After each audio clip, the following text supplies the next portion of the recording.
Amigos y amigas, muy buenas noches. Bienvenidos una vez más a Ecuador al Futuro.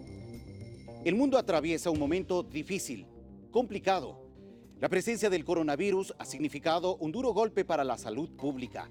Más de 300.000 personas han fallecido y millones se han contagiado con este virus. Pero además, el llamado COVID-19 ha sido capaz de paralizar al mundo. El comercio está seriamente afectado y la economía mundial registra ya una recesión. Ecuador no es la excepción. A la crisis que ya se vivía se sumó la presencia de la pandemia, complicando el escenario.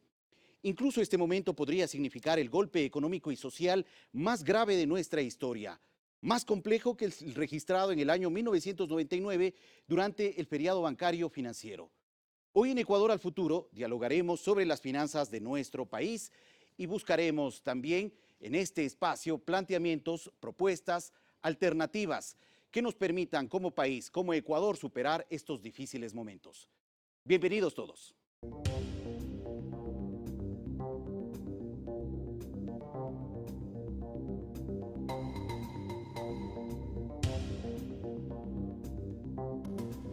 Gracias a todos una vez más por acompañarnos.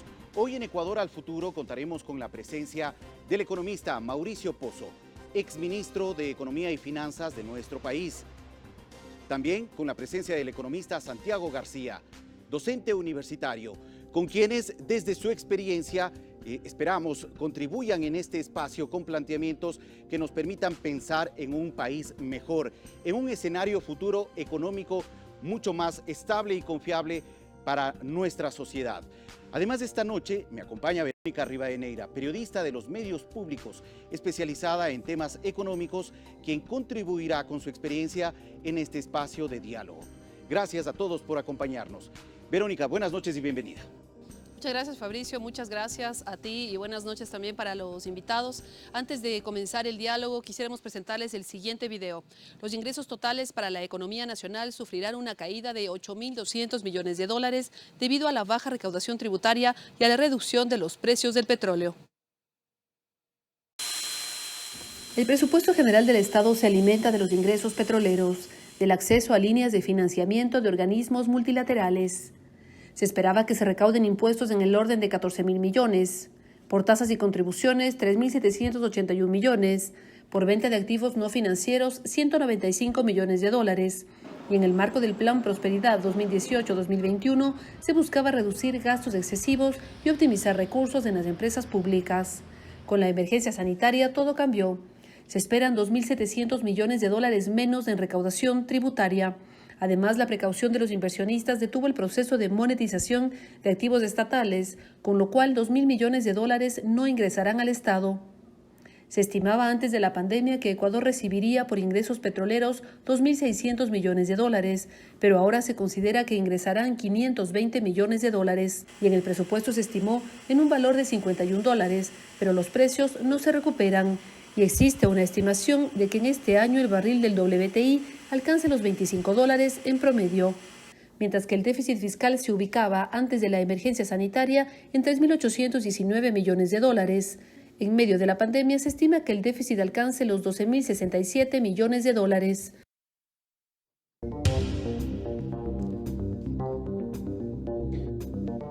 En este video introductorio hemos tratado de compilar la situación del presupuesto general del Estado en este momento. Verónica Rivadeneira ahora dialogará directamente con cada uno de los invitados para entender de mejor manera en qué consiste el tema del presupuesto y por qué en este momento se ve afectado y eso a nosotros como ciudadanos nos está afectando. Verónica. Muchas gracias, Fabricio. Buenas noches, economista Pozo, doctor García.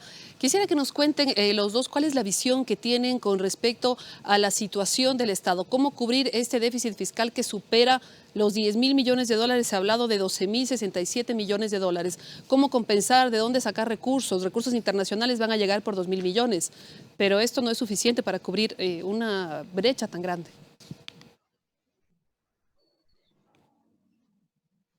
Por favor, economista Pozo.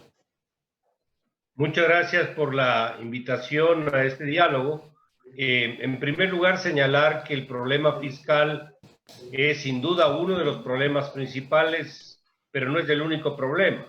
En el ámbito fiscal tenemos nosotros impactos que se presentan por la situación de la pandemia. El impacto, en primer lugar, que produce una recesión económica. Las estimaciones hablan de una reducción del PIB del 6 o del 7. Yo creo que este número se va a quedar corto, probablemente estemos cayendo cerca del 10%, lo cual sin duda constituye la crisis económica más intensa de toda la historia económica del Ecuador. Esta reducción de la actividad económica tiene repercusiones en los ingresos tributarios. Las empresas ganan menos, pagan menos impuesto a la renta, hay menos transacciones, por lo tanto el IVA también se reduce, hay menos importaciones, el IVA de aranceles y todos los impuestos atados a las relaciones internacionales también se contraen, con lo cual hay un impacto tributario importante. Esto va a variar a lo largo del año, pero dudo mucho que este sea menor a los 2.500 millones de dólares. En segundo lugar, tenemos la baja del precio del petróleo. Por cada dólar que baje el precio del petróleo en términos del barril, el impacto anual es de más o menos 80 millones de dólares. Esto significa pues que si el petróleo en el año se sitúa en promedio alrededor de 21 dólares, hablemos para en números redondos 30 dólares menos que lo que está en el presupuesto, tenemos 3 por 8, 24, es decir, tenemos ahí un impacto de 2.400 millones de dólares que no recibiría el Estado producto de esta situación. Y adicionalmente lo que se anotó en la introducción al programa, el problema de las concesiones, que por cierto nunca debió haber estado como un ingreso permanente del presupuesto como lo anotamos en su momento, y que obviamente en la actual situación esos recursos no van a entrar, con lo cual de entrada ya tenemos un impacto de más de 7.000 millones de dólares que hay que buscar de dónde compensar. ¿Cómo hacerlo? Las medidas tienen que ver con aumentos de ingresos, hasta dónde y qué ingresos, cómo yo le grabo impuestos a una economía en franco descenso, en una franca recesión, hasta dónde me puedo ir, sin perder el importante criterio de contribución y de aporte y de solidaridad de todos los ecuatorianos. La otra es reduciendo el gasto. Hasta dónde me voy, en qué rubros, probablemente en sueldos y salarios, en la nómina, en bienes y servicios, en intereses de la deuda pública, que es el otro rubro importante, y lo que no me alcance, pues tendré que financiarme, es decir, pedir deuda, y como no tengo posibilidad de levantar fondos por el riesgo país tan alto, me queda únicamente la opción de o gobiernos extranjeros o multilaterales. De acuerdo, economista Pozo, gracias por esta respuesta inicial, economista Pozo. Vamos a ir por partes para poder generar una dinámica aquí en la conversación. Quisiéramos que en este momento también Santiago García pueda responder a esta pregunta inicial que ha planteado Verónica Rivadeneira. Bueno, gracias, un saludo atento a todos los televidentes. A Mauricio, yo creo que es fundamental ponernos de acuerdo en el diagnóstico y creo que en términos generales coincido con Mauricio en el sentido de que el déficit fiscal es uno de los problemas. Yo anoto al menos 4 problemas fundamentales que giran alrededor de la sociedad ecuatoriana. Uno es la baja producción y la destrucción del empleo. Nosotros tenemos en este momento un problema muy grave en donde gran parte de la población ecuatoriana ya está en el sector informal. Y una minoría, unos privilegiados, resultamos ser unos privilegiados que estamos dentro del trabajo formal. Ese es un proceso que lo venimos sintiendo desde el 2015 en adelante. La pandemia lo que ha hecho es agravar esta baja producción y destrucción del empleo. El otro elemento que configura y que está alrededor y no termina en lo fiscal tiene que ver con los problemas del sector externo. Y tenemos ahí evidentemente problemas de reducción de exportaciones. Tenemos hoy una advertencia de que van a caer al menos un 20% nuestras remesas de los ciudadanos ecuatorianos que viven fuera del país y que el año 2019 llegamos a casi 3.100 millones de dólares de parte de estos ecuatorianos que parte de su esfuerzo llegan acá al país.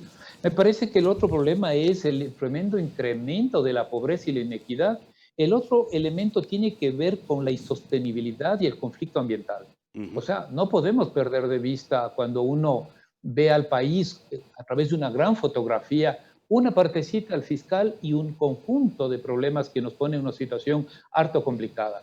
En materia fiscal, creo que coincido con Mauricio, aquí no podemos inventarnos nada, hay que tener objetividad de alguna manera, y yo añadiría un elemento fundamental que seguro lo podemos seguir desarrollando en el programa, es la necesidad de un pacto económico, social, de corto y mediano plazo. Eso me parece fundamental porque, como lo plantea Mauricio, vamos a necesitar medidas de ingreso, medidas de gasto, medidas de inversión, pero sin un acuerdo mínimo para, a partir de esta gran crisis, como acabo de mencionar, con 5 o 6 dimensiones, todas en números rojos, creo que no podremos salir adelante. No es cuestión tampoco en tema fiscal del 1+1. Esto no es así, ¿no? Evidentemente hay un elemento cuantitativo, pero también hay unos elementos cualitativos que quisiera irlo exponiendo a lo largo del programa, pero claro que sí. Me quedo con eso. Esto es fundamental en este momento, partir de un buen diagnóstico, entender en dónde está el tema fiscal, cómo se relaciona con el resto de problemas y por qué no es posible de alguna manera que la sociedad empujemos al Ecuador del futuro con un acuerdo nacional mínimo, básico, de corto y mediano plazo. Y ese es el propósito fundamental de este programa Ecuador al Futuro, el poder plantear y aterrizar varias propuestas que finalmente permitan o sean una opción para pensar a nuestro país superando esta crisis que estamos viviendo en este mundo. Hay una nueva inquietud por parte de Verónica Rivadeneira para nuestros invitados. Por favor, economistas, ¿cómo el escenario del COVID-19 complicó aún más el tema justamente de la caída del precio del petróleo? ¿Cómo el COVID fue algo adicional a lo que ya había ocurrido con este ingreso que es el principal que tiene el Estado? Economista Pozo, por favor. Bueno, cuando se inició el mes de marzo, tenemos que recordar que el gobierno ya hizo un anuncio de algunas decisiones que quedaron un poco en el aire porque vino el confinamiento en la segunda parte del mes, donde ya se requerían algunas decisiones de ingresos y gastos fiscales. Recuerdo que esa cifra más o menos brindaba 2.200 millones en ingresos que se habrían aprobado todas aquellas que se anunciaron. Y obviamente lo que hizo la pandemia fue generar un proceso de contracción internacional, contracción de los países, que significa en términos sencillos que los países producen menos, comercian menos, venden menos. Y el Ecuador no puede estar ausente de esa realidad, es más, no está ausente. La China participa con el 20% de la demanda mundial de petróleo. Si la China crece menos, que es donde se originó el problema, demanda menos petróleo en los mercados. Y esto hace que el petróleo decrezca en precio y obviamente nos perjudica en términos de la exportación de ese rubro. Esa es una de las maneras. La segunda es que nos compran menos productos como las flores, productos como el camarón, el banano, se adicionan a un sector externo débil, donde las exportaciones dejan de ser un rubro de ingreso importante, producto de esta propia realidad. El tercero tiene que ver con las líneas de financiamiento. Se cortan las líneas, es decir, el Ecuador es menos sujeto de crédito, empieza a subir el riesgo país porque se percibe en los mercados de que no va a pagar la deuda y eso hace pues que sea muy difícil conseguir fondos del exterior. Entonces estas son unas pocas explicaciones de cómo se puede entender por qué la pandemia generó lo que generó, aparte obviamente de los costos directos del problema sanitario, lo que significa toda la infraestructura hospitalaria, todo lo que significa atención médica, insumos, medicinas, etc.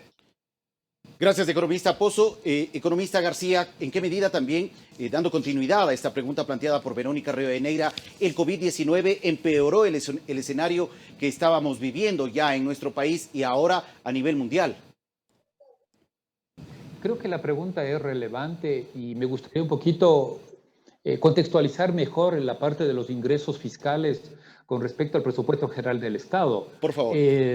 Gran parte de los ingresos corresponden sobre todo a los impuestos. Lo acababa de mencionar Verónica en el reportaje, se tenía previsto 15.000 millones de dólares. El segundo gran fuente de financiamiento presupuestario son los ingresos petroleros. Pero pongamos las cosas en su orden. Primero es el tema impositivo. ¿Por qué quiero resaltar eso? Porque cuando imaginemos posibles alternativas, respuestas, tenemos que mirar la integralidad de los ingresos presupuestarios. Se nos caen los ingresos petroleros, un 30% que equivalen aproximadamente de todo el ingreso del presupuesto general del Estado. Entonces, si a una empresa se le cae el 30%, dentro de sus ventas se le cae un porcentaje apreciable que le representan una tercera parte de sus ingresos, entonces esa empresa está en problemas. El Ecuador, algo parecido, no quiero decir que sea una empresa como tal, pero es solo un símil, una representación. Entonces se termina golpeando fuertemente uno de los principales, pero no el principal fuente de ingreso del Estado. Eso creo que es importante.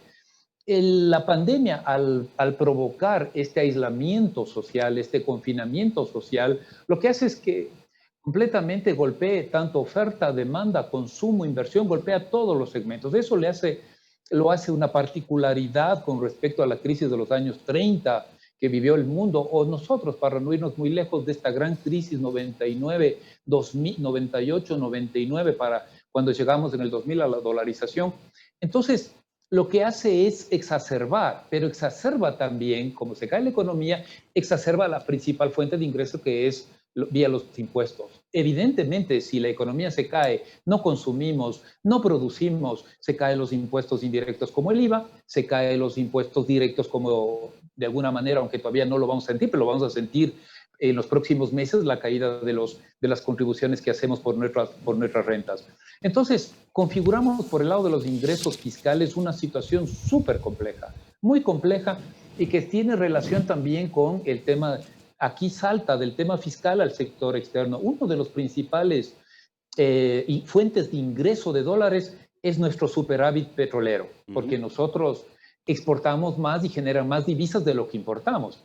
Entonces, eso también es importante decirlo, golpeando para que el Ecuador entre en un proceso más recesivo de lo que ya veníamos. Como digo, para mí la economía se nos cae desde el año 2015 en adelante. Entonces, esto exacerba. La palabra exacerbar, complicar, nos complica el tema en materia de ingresos fiscales, y en ese punto estamos. Por eso es que al hablar de esta manera, de una forma un poquito más integral, posiblemente podamos posteriormente ver las alternativas. Gracias, Santiago, muy gentil por su intervención, y también al economista Mauricio Pozo. Hay una nueva inquietud por parte de Verónica Rivadeneira. En ese sentido, yendo a las propuestas, doctor García, economista Pozo, ¿qué hacer frente a este escenario? ¿Qué opciones tiene el Estado? Ya se ha hablado de los problemas, del por qué está ocurriendo esto, caída de exportaciones de productos tradicionales, no tradicionales, el petróleo, la misma pandemia, destinar más dinero para salud. Pero ¿qué hacer en este escenario? ¿Qué opciones tiene el Estado para financiar, para poder garantizar que no se pierdan más fuentes de trabajo, y también para poder garantizar que se pueda reactivar la economía, tomando en cuenta los riesgos que ya se han dado, las situaciones que se han dado también en otros países por abrir la economía demasiado pronto? Economista Pozo, por favor. Bueno, esto hay que dividirlo a mi criterio en dos etapas, no necesariamente la primera después de la otra, pero para fines ilustrativos. Un tema es cómo financio el problema, es decir, cómo yo puedo cubrir el problema fiscal, un problema que ya tenía un déficit anterior y que ahora se profundiza por las razones que estamos comentando, y cómo puedo financiar el costo directo del problema sanitario, es decir, todo lo que nos representa como gastos directos y algunos indirectos.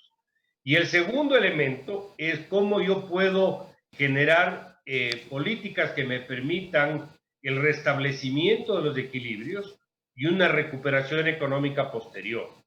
En ese sentido hay que ver la situación, y por esa razón hay que tomar decisiones que nos generen, por un lado, contribuciones privadas balanceadas, equitativas, donde haya el principio de solidaridad, a pesar de que las críticas abundan y no lejanas de la verdad, sin razón tampoco. ¿Por qué razón? Porque existen obviamente muchas opiniones de que el Estado no ha hecho y el gobierno no ha hecho el deber no ha reducido el tamaño del Estado como lo debió haber hecho, y en eso yo comparto. Y con ese argumento, ¿por qué están pidiendo a las empresas que están en problemas o a las personas que no tienen recursos o que les falta liquidez un aporte al problema? Esta es una discusión de no fácil salida, pero en todo caso esas contribuciones son parte de lo que se puede esperar. El segundo elemento es el financiamiento del exterior, es decir, todo lo que pueda hacer el gobierno para levantar fondos de los multilaterales de los gobiernos, y adicionalmente cómo termina el proceso de renegociación de la deuda para poder liberar recursos y utilizar estos fondos en un proceso de financiamiento al problema que sí. Y obviamente las normas que nos permiten caminar hacia adelante, que esa es la ley que está en la Asamblea, me refiero en este caso a la ley de ordenamiento fiscal, donde se toman algunas iniciativas, como es, por ejemplo, incorporar los principios de techos de gasto, de políticas de endeudamiento, de conceptos de ahorro, etcétera, tanto al gobierno central cuanto al resto de entidades del sector público. Me refiero a las entidades autónomas y asimismo los gobiernos autónomos descentralizados. Así que, para responder su pregunta, esto demanda un programa integral que comprometa a todos los ecuatorianos. Esto no es solamente un problema del gobierno o del sector privado. Este es un problema que nos compete a todos y todos tenemos la responsabilidad de aportar en la medida de nuestras posibilidades a la solución del problema. Santiago García, por favor, con su respuesta.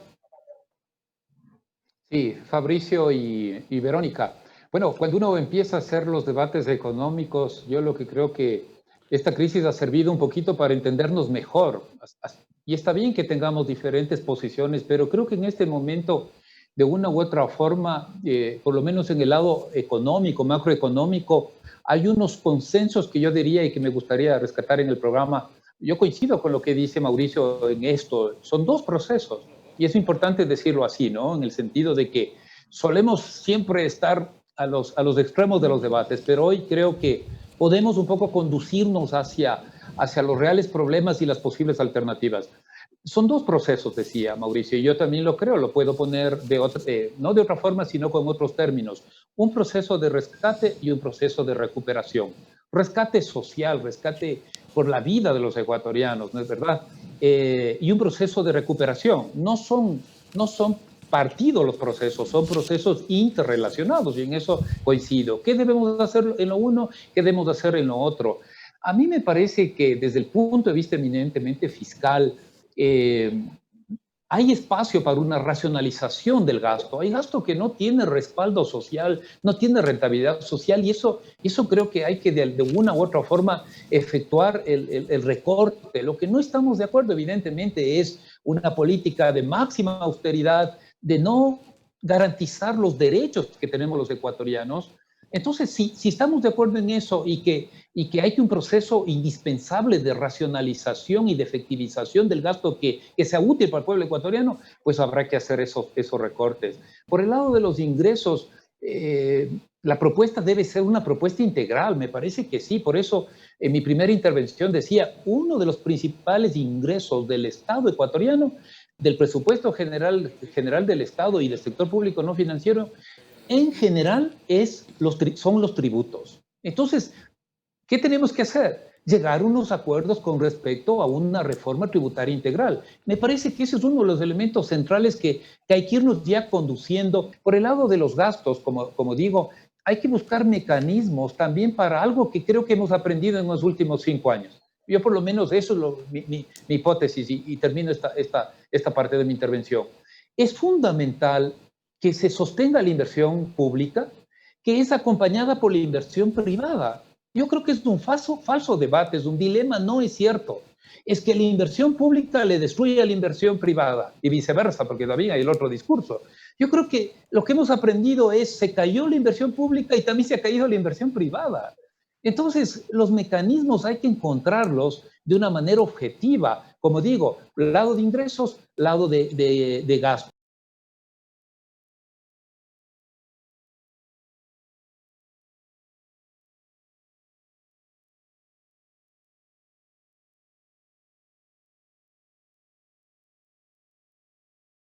en el país, y luego de la pausa regresaremos en el segundo bloque de Ecuador al Futuro para analizar brevemente esta propuesta de iniciativa de leyes que ha enviado el Ejecutivo y que ahora se están discutiendo en la Asamblea Nacional y que de una u otra forma buscan paliar los efectos que ha producido el COVID-19 en nuestro país. Pero, ¿qué más hacer? ¿Qué es lo que se debe enfocar las autoridades y el país de forma general para pensar en un nuevo modelo económico que nos permita superar este momento?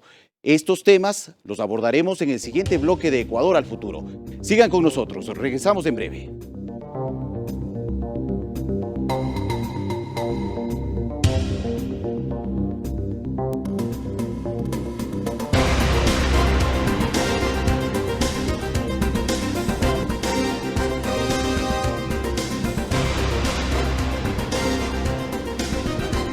Gracias a todos por seguir con nosotros aquí en Ecuador al Futuro. Queremos recordarles que en este programa estamos hablando sobre la situación fiscal, económica que está atravesando en este momento nuestro país y mucho más con la presencia del coronavirus y el impacto que ha tenido para la economía nacional, la presencia de esta pandemia en el territorio nacional.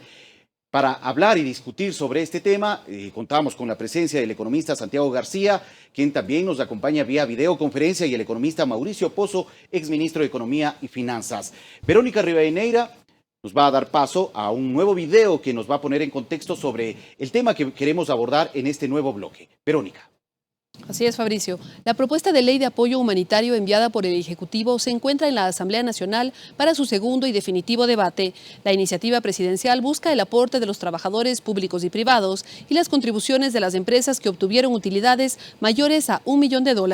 Con esos recursos económicos se espera atender las necesidades de las personas en condición de pobreza. El proyecto de ley de apoyo humanitario llegó a la Asamblea el pasado 16 de abril y busca incrementar los ingresos fiscales para atender la emergencia por el COVID-19. En la iniciativa presidencial se establece que todos los trabajadores que ganen desde $500 hagan un aporte. Pero en el informe aprobado por la Comisión de Desarrollo Económico de la Asamblea Nacional se estableció que esto ocurra con salarios a partir de $2.500. Así, quienes ganen este valor tendrán que aportar con $137 mensuales. El aporte aumentará según los ingresos. Para los empleados del sector público, según la iniciativa presidencial, quienes ganen más de $1.000, luego de 9 meses de contribución se les reducirá de manera permanente el 10% de su salario mensual. Se excluyen de esta contribución el personal de salud, educación y seguridad. La Comisión de Desarrollo Económico dio paso para que sea el Pleno de la legislatura que decida sobre la contribución especial para las propiedades de empresas que tengan activos en paraísos fiscales. En materia laboral, se plantea la reducción excepcional de horas de trabajo y de salario en caso de fuerza mayor o fortuito debidamente justificado, y el tiempo de reducción deberá definirse entre el trabajador y el empleador. Se establece un nuevo contrato de 2 años para nuevas inversiones o empresas que lo requieran debido a la emergencia. El horario mínimo será de 20 horas y el salario será proporcional a las horas trabajadas. Temporalmente se modificará el seguro de desempleo. Las personas que entre abril y julio pierdan su trabajo podrán solicitarlo una semana después de su desvinculación.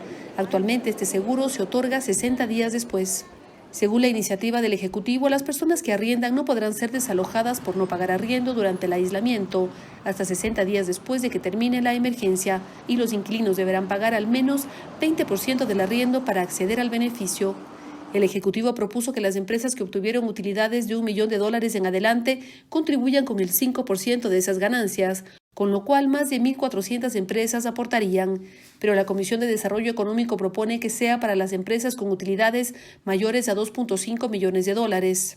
Otros aspectos de la norma buscan que luego de 6 meses de su entrada en vigencia no se incrementen los valores de los servicios básicos, incluyendo telecomunicaciones. La legislatura tiene hasta el 16 de mayo para aprobar, negar o modificar el proyecto de ley de apoyo humanitario. Si no, entrará en vigencia por el Ministerio de la Ley.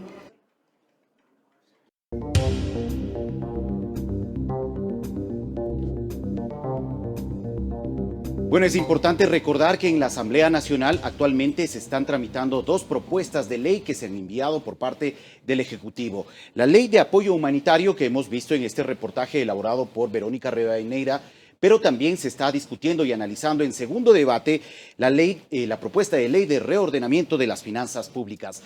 Verónica Rivadeneira ahora planteará estas preguntas iniciales dentro de este nuevo bloque de Ecuador al Futuro. Así es. ¿Cuál es el criterio que tienen con respecto a la ley de apoyo humanitario, concretamente sobre el tema de las contribuciones de los trabajadores del sector público, del sector privado y de las empresas? Le escucho la respuesta al doctor García, después al economista Mauricio Pozo. Gracias. Bueno, yo creo que es una iniciativa muy importante la ley humanitaria que se planteó desde el Poder Ejecutivo. Tiene tres grandes elementos que a mí me parecen fundamentales. El uno es el fondo humanitario como tal, que nos va a permitir sobre todo dos cosas. Uno, la posibilidad de atender a los grandes segmentos poblacionales que no tienen cobertura social. Los números están ahí, los digo con claridad. 4,5 millones de ciudadanos ecuatorianos, 4,5 millones están en el subempleo. No llega ya ningún tipo de seguridad.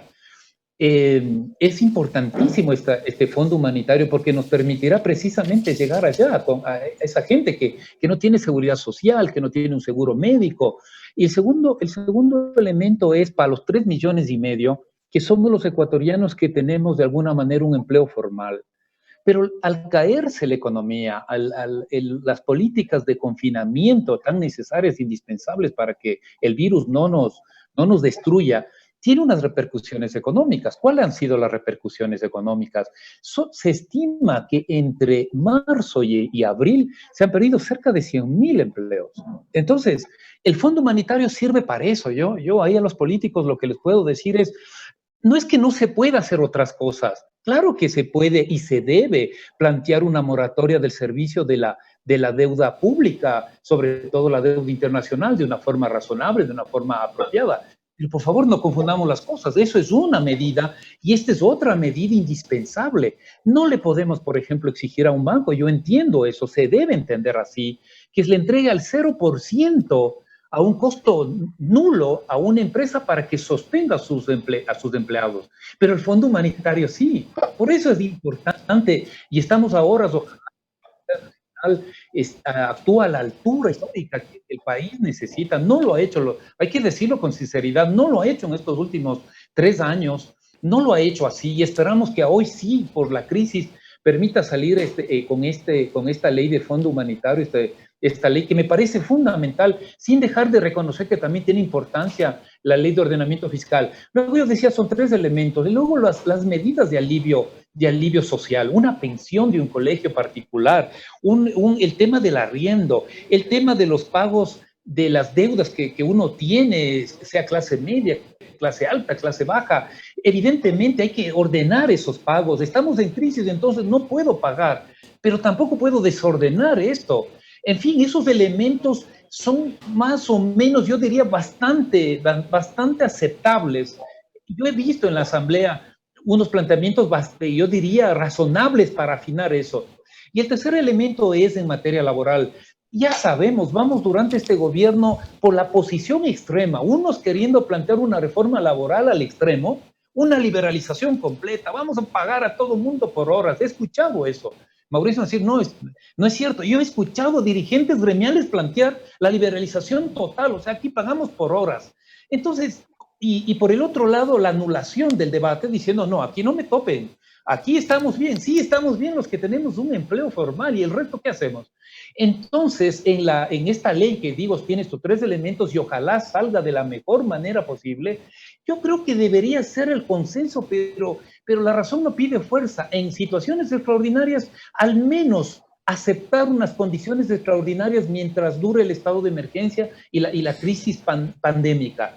Ahí, evidentemente, evitando lo que generalmente nos ruboriza, sobre todo los analistas que creemos en la necesidad de controlar al mercado y que no nos domine completamente, ¿no es cierto? Ahí, por ejemplo, con las reglas que se ponen en la ley, una redefinición de la jornada de trabajo hasta un 50%, una reducción de salarios proporcionales en función de las horas de trabajo de manera excepcional. En fin, yo veo esta propuesta de ley, siempre lo he dicho en estas semanas que he tenido la oportunidad de participar en los debates, es una ley bastante positiva, que no es el mejor momento para que las grandes empresas hagan una contribución. Señores, pero ¿cuándo entonces? Hoy hay que la medida no es mala. Aquel que tiene una utilidad de 2,5 millones, ya no 1 millón, pues qué bueno que le haya ido bien el 2019, pero hoy tiene que hacer una contribución. La clase media, alta y alta como tal, que gana más de $2,500 mensuales, pues vamos a tener que hacer un aporte. O sea, ahí está precisamente lo que yo decía. Si no hay una voluntad social, nos vamos a seguir dando las vueltas, vamos a seguir sumando el número rojo y así pasarán las semanas y no saldremos adelante. Gracias, economista García. Es fundamental. Voy a referirme luego a la ley de ordenamiento fiscal, porque necesita evidentemente un comentario aparte, pero claro que esta sí. ley, ojalá estamos, Fabricio, Ibero, estamos a horas de ver el resultado final en la Asamblea. No ha sido malo el debate, evitando el debate político, ciertos extremos, pero en general creo que se ha logrado más o menos tamizar, como acabo de decir, cómo contribuir, quién contribuye, cómo aliviar la presión que tenemos hoy todos los ecuatorianos frente a múltiples circunstancias de la vida diaria, y esto de la emergencia en materia laboral, siempre preservando la parte más floja de la cuerda, no romper la cuerda en la parte más floja, que siempre serán los empleados y los trabajadores. Si evitamos eso y la ley creo que pueda salir de la mejor manera, yo me daría satisfecho y sería un buen aporte para esta crisis tan terrible que estamos viviendo en el Ecuador. Gracias, doctor García, muy gentil. Por favor, economista Mauricio Pozo, con su respuesta también. Creo que hay que, en primer lugar, entender que el gobierno no podía cruzarse de brazos ante lo que estaba ocurriendo y tenía que enviar un proyecto que ayude a poder salir con el menor costo posible de la situación actual. Esta ley de apoyo humanitario es una ley que tiene algunos componentes. Por fines de tiempo voy a restringir el análisis a unos pocos de ellos, por favor, probablemente los principales. En primer lugar, en todos los países, porque el problema de la pandemia es mundial, lo que se ha hecho es darle oxígeno al sector privado, darle apoyos al sector privado y a los ciudadanos. El caso de Estados Unidos, país obviamente el más grande del mundo, les da cheques a las personas que ganan menos de cierto valor y a aquellos que no tienen trabajo. Los países vecinos han podido depreciar su moneda y de esta manera abaratar ciertos costos internos para poder apoyar en esa línea al impacto de la crisis. El gran problema es que el Ecuador se convierte en una especie de situación anómala en la región, porque el Ecuador no tiene ahorros, no tiene reservas, no tiene opciones de depreciar la moneda por estar dolarizado, ni tampoco puede imprimir moneda, no es sujeto de crédito en el mercado internacional por el riesgo país. Entonces, en esa circunstancia, los márgenes se achican y se reducen las opciones de soluciones. Entonces, desde ese punto de vista, es bien controversial el tema impositivo en esta situación, por varias razones. En primer lugar, el hecho de que usted tenga utilidades del 2019 o inclusive los años anteriores, no quiere decir que usted tenga la liquidez para pagar este rato una contribución. No tiene sentido, por ejemplo, el que usted se reúna con sus trabajadores, porque es parte del proyecto de ley, y hay el concepto de acuerdo entre las partes, para, por ejemplo, reducir la jornada laboral, y al mismo tiempo les entrega utilidades de los ejercicios anteriores, o hay una contribución directa al Estado, que es lo que se está pidiendo en el proyecto de ley. Como que esto no cuadra la una cosa con la otra. Las empresas en este momento, muchas, no tienen plata, a pesar de que hayan tenido utilidades en los últimos años. Ese es un problema. Entonces, eso se convertiría en un análisis casi de caso por caso, para ver qué empresas tienen capacidad de entregar recursos y cuáles no.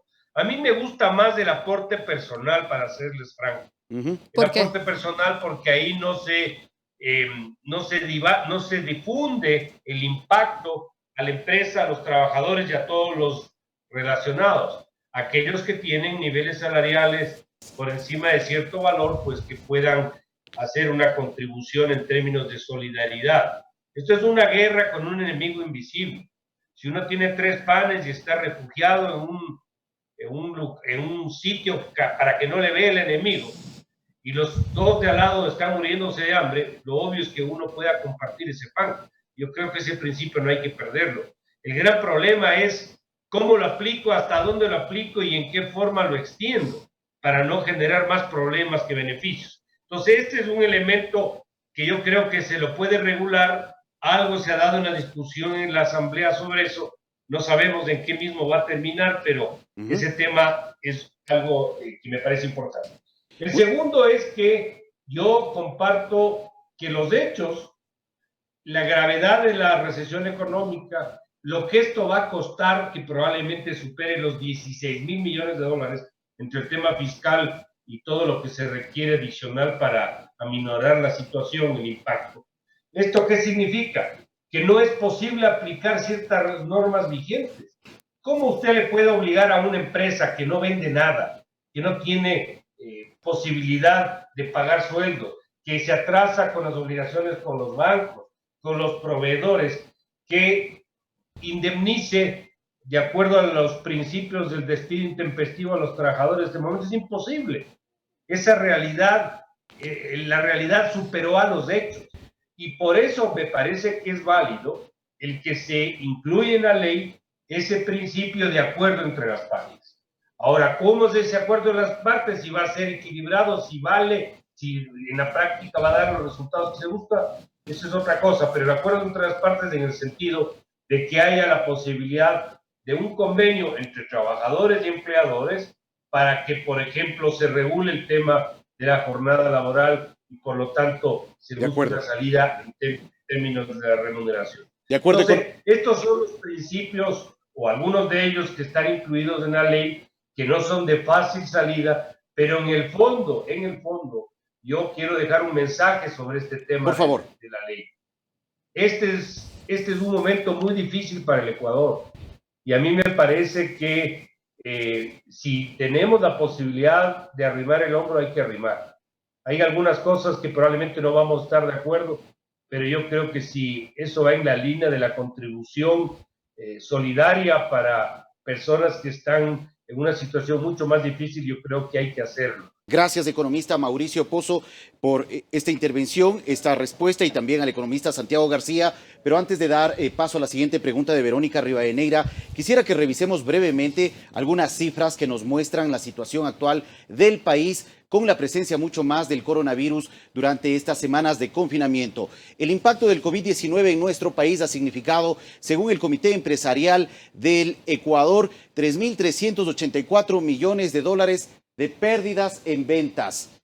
Esa es una cifra compartida por el Comité Empresarial Ecuatoriano. Además, les podemos mencionar que 66.400 personas fueron despedidas o han perdido sus empleos durante estas últimas semanas debido a la presencia del COVID-19 en el país. Esto de acuerdo a información compartida por el Ministerio de Trabajo del Ecuador. Y también por parte del Ministerio de Trabajo se ha informado que 33.099 empresas suspendieron la jornada laboral, 7.965 aplican reducción de horarios y 2.012 empresas trabajan con jornadas modificadas. Verónica. Gracias, Fabricio. Una inquietud también que ha surgido estos días y un comentario, y las autoridades también han mencionado que ellos tienen listo el estudio para el tema del subsidio de los combustibles y que van a contratar incluso expertos en este tema.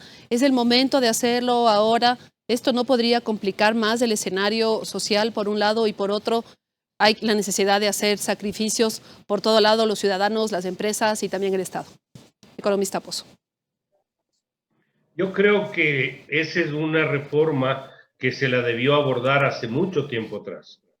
Lamentablemente tenemos el mal recuerdo de octubre pasado, a pesar de que ahí participaron otro tipo de elementos, no fue solamente el asunto de los combustibles.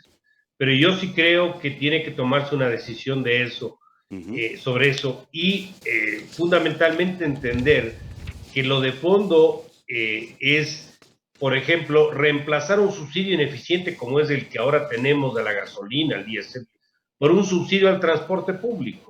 No podemos tener un subsidio al precio, técnicamente eso no tiene sentido. Tenemos que tener un subsidio al beneficiario, en este caso al que usa transporte público. y que el Estado deje de tener el monopolio en la importación del derivado, que pueda competir en iguales condiciones o que sea el sector privado quien lo haga. Solamente ahí habrá el ahorro suficiente. Tiene que venderse bien, como es en casi todos los países. Fíjese, solo Ecuador y Venezuela son los países que mantienen un subsidio tan injusto y tan ineficiente como el de los derivados de petróleo en este momento. Y por otro lado, a mí me parece que un gobierno no puede gobernar siempre con la amenaza de que si hace esto va a protestar este sector y no le va a dejar seguir gobernando, o si hace esto otro, este otro sector no le va a dejar. El gobierno tiene que hacer lo que el país necesita, y el país necesita que se tome una decisión en materia del subsidio a los derivados. Con un adicional, este momento por la baja del precio del petróleo, si la preocupación es que va a haber un impacto en el transporte público, pues no habrá ningún impacto, porque hasta yo diría, podrían hasta reducirse el precio de los derivados en el Ecuador, producto de la baja del precio del petróleo. Gracias. Así que tenemos en esto que racionalizar la discusión, hacerlo de una manera, yo diría, didáctica inclusive, para que algunos sectores muy opuestos a esto entiendan de que esta es una necesidad a favor de la economía y de la gente que requiere, no en contra de ellos. Estamos beneficiando al contrabando y a la gente que no requiere el apoyo del Estado. Gracias, economista Pozo. Por favor, Santiago García.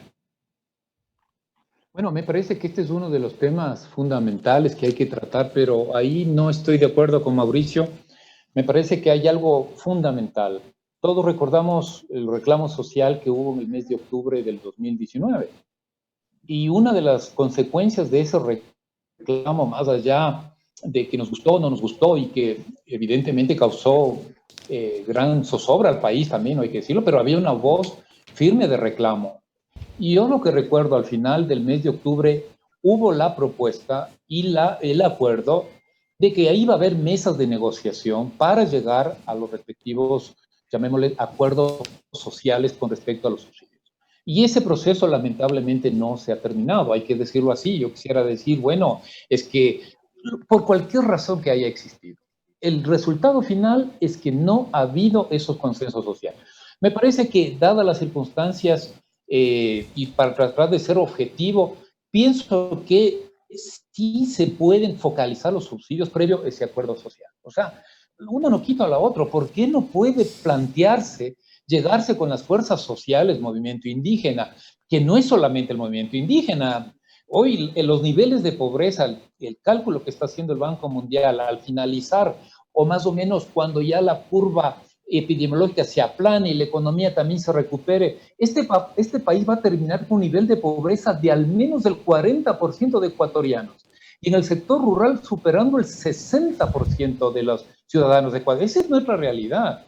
Entonces, meterle gasolina al fuego sin un acuerdo, sin ponernos en las grandes líneas, como dice don Luis, sí, o sea, no hagamos un subsidio generalizado, pongamos el subsidio a quien lo necesita. ¿Y quién lo necesita? El usuario del transporte público, el agricultor que usa diésel, en fin, me parece que ese es un punto central.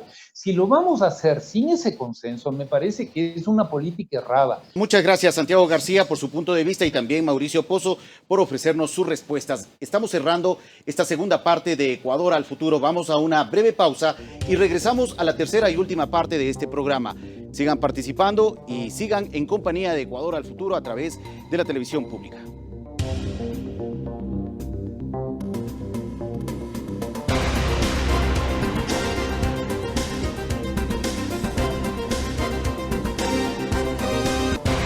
Gracias a todos por seguir en Ecuador al Futuro. En esta tercera y última etapa del programa, queremos mencionar que la pandemia del COVID-19 golpeó la economía del mundo. En muchos países se están adoptando medidas de ajuste para enfrentar la crisis económica. En España, Francia y Reino Unido se han facilitado fondos para ampliar la cobertura del desempleo y se ha garantizado liquidez a las pequeñas y medianas empresas. Arabia Saudita anunció que triplicará el impuesto al valor agregado IVA y eliminará subsidios para funcionarios estatales. La caída global de los precios del crudo además obligó a ese país árabe a tomar estas disposiciones con el objetivo de mantener a flote las finanzas estatales. En Estados Unidos se redujeron las tasas de interés a cero y a finales de marzo el Congreso aprobó el primer paquete de ayuda económica, $2 billones, que fueron distribuidos en cheque de $1.200 para cada familia y asignación de recursos para la compra de pruebas de COVID-19, además de insumos médicos para las diferentes casas de salud. Un segundo paquete de $484 mil millones fue aprobado por parte de la Cámara de Representantes para ayudar a hospitales, pequeñas y medianas empresas. El confinamiento por el COVID-19 provocó en América Latina y el Caribe la mayor recesión económica en la historia de la región, con un retroceso de 5,4% en 2020, según cálculos publicados por la ONU. La caída de la demanda global, precios más bajos del petróleo y los metales, una baja en las remesas y un desplome del turismo han obligado a los gobiernos de Argentina, Brasil, Colombia, Perú y México a tomar medidas económicas y solicitar cooperación internacional y apoyo de organizaciones multilaterales que incluya la suspensión de pagos de créditos, préstamos a bajos intereses y alivio de deudas.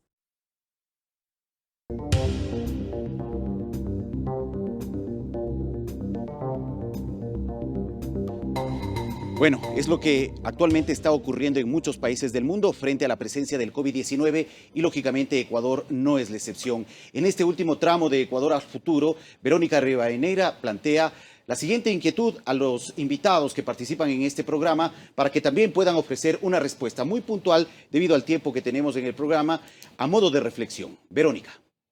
Muchas gracias, Fabricio. En este sentido, ¿cómo debe enrumbarse el país, la economía del Estado, por un lado, y por otro lado, qué rol en eso están jugando los bancos para hacer un aporte, para lograr créditos a bajo costo? Se decía, no puede ser 0% en el caso nuestro, decía el doctor García, pero sí sería interesante que se pueda inyectar recursos, ya que el mayor problema que tienen las empresas es la falta de liquidez. Por favor, economista Santiago García. Bueno, creo que esta es la parte más importante del programa, en definitiva, porque me pongo del lado de los ciudadanos. Yo lo que creo es que necesitamos definir alternativas viables, razonables. Yo planteo dos cosas en concreto. Número uno, hago un llamado al gobierno nacional para crear un plan de emergencia. Un plan de emergencia que se definan tres grandes objetivos que nos permitan enfrentar esta crisis sanitaria y establecer las bases para la reactivación económica. No es que no se lo pueda hacer solo desde el gobierno, pero vemos que es insuficiente, porque hay tal complejidad de los problemas que me parece fundamental este plan de emergencia y de ser posible conformar una comisión de respaldo, no para hacer política, sino de respaldo social, de consenso social. No tenemos lamentablemente un buen régimen de partidos políticos, pero eso no lo vamos a poder cambiar hoy. Así que me parece que ese es un planteamiento de Ecuador al futuro. Eso es clave, este momento, para poder salir de la mejor manera posible de este hueco, de esta terrible situación. Y el segundo planteamiento en firme que hago, esto nos corresponde a la sociedad organizada, a los movimientos sociales, a la academia. Mi planteamiento es establecer un nuevo marco jurídico, una gran ley trole. Antes se hizo una ley trole para un sinnúmero de circunstancias, no necesariamente a favor del pueblo ecuatoriano. Una gran ley trole que redefina, por ejemplo, ya lo han dicho algunos abogados, el concepto de fuerza mayor, ¿qué se entiende por fuerza mayor? Que redefina la actitud, el comportamiento de los consumidores. También hay que asumir los ecuatorianos y los ciudadanos, nuestros hijos, nuestra familia. Tenemos que asumir también responsabilidades hoy y mañana. Así que una nueva ley, un nuevo marco jurídico impulsado por la sociedad vinculado con el consumo. Tercero, las cadenas productivas, ese nuevo ordenamiento económico que el país requiere. Es un país demasiado fraccionado. No sustentamos las exportaciones con el pequeño productor agrícola. No vinculamos el consumo urbano con la gran producción campesina, que hoy nos ha demostrado que son los que nos dan de comer en esta crisis y siempre. Y finalmente, en ese marco legal, porque es puntual lo que estoy planteando, ya lo vemos desde la acción y del manejo de la contratación de la fuerza de trabajo. Ahí lo único que hay que evitar es el extremo, precarización. Hay que evitar, evidentemente, este trabajo por horas, porque eso precariza finalmente a la gente. El resto se puede negociar. En fin, hago esas dos propuestas, Fabricio, Verónica, tanto desde el Estado y tanto desde la sociedad, porque también debemos ser actores de nuestro desarrollo. Muchas gracias, economista García. Gracias por su respuesta. Por favor, el economista Mauricio Pozo ya con su respuesta para cerrar también el programa. La situación actual no puede ser entendida como un tema de izquierda o derecha o de una posición ideológica u otra. Tenemos que ser prácticos y realistas. Hay problemas que hay que afrontar y hay decisiones que hay que adoptar. El problema de tener subsidios que restan recursos para gastar en la emergencia es un problema que hay que manejar.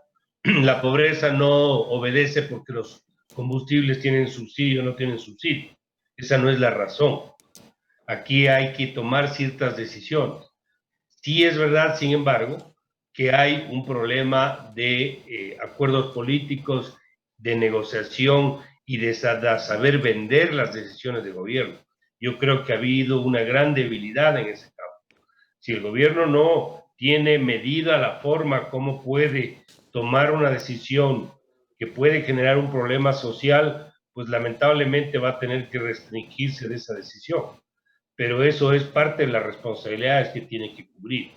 Pero en todo caso, lo que tenemos que pensar es que lo que se requiere es un programa integral donde el gobierno aborde todos los ámbitos para cubrir la emergencia y prepararle al país para una recuperación posterior, con la contribución de los sectores que puedan dar una línea de mejora a esa propuesta, en primer lugar. Y en segundo lugar, yo sí creo que se requiere una suerte de tregua política y una tregua legal para que puedan funcionar ciertos principios que nos ayuden a salir de la situación en la que estamos, como es el principio de acuerdo entre las partes que está puesto en el proyecto de ley. Muchas gracias. Que entendamos que aparte del programa integral, esta es una realidad que involucra a todos los actores, al gobierno, al sector privado, a los empleadores, a los empleados, a los banqueros, a los clientes de los bancos. A los bancos hay que pedirles que ayuden para responder la pregunta en la medida en que no afecten la seguridad de los depositantes, porque ellos tienen esa responsabilidad y es un sector muy sensible sobre el cual se ve la realidad del sostenimiento, por ejemplo, de la propia dolarización. Y quiero terminar con algo. Por favor. Cualquier arreglo que nosotros hagamos interno, en el sentido de que unos contribuyan más, otros contribuyan menos, que aporte el Estado, que aporte el sector privado, son recursos que son cambiados de un bolsillo a otro, es en la misma economía. El país necesita recursos adicionales a eso. Y esos adicionales vienen del exterior. Y como no podemos levantar fondos por la vía que conocemos, por la situación actual, exportaciones, remesas de inversión extranjera, nos queda únicamente el financiamiento externo. Y ahí están multilaterales y gobiernos de países amigos. Ahí hay donde buscar y donde abrir el espacio para traer la liquidez adicional para poder de alguna manera financiar el problema y el esfuerzo que hagamos en una adecuada reestructura de la deuda pública. Muchas gracias, economista Mauricio Pozo, exministro de Economía y Finanzas de nuestro país. Y también agradecemos al economista Santiago García, analista y docente universitario, por ofrecernos sus comentarios, sus puntos de vista sobre la situación financiera, fiscal, económica que actualmente está viviendo Ecuador y plantear también alternativas para tratar de superar este momento que se está viviendo en el país. También muchas gracias a mi colega periodista Verónica Rivadeneira, especialista en temas económicos de los medios públicos, por acompañarnos durante este programa, Ecuador al Futuro. Gracias a todos ustedes también por acompañarnos. Nos vemos en una próxima ocasión.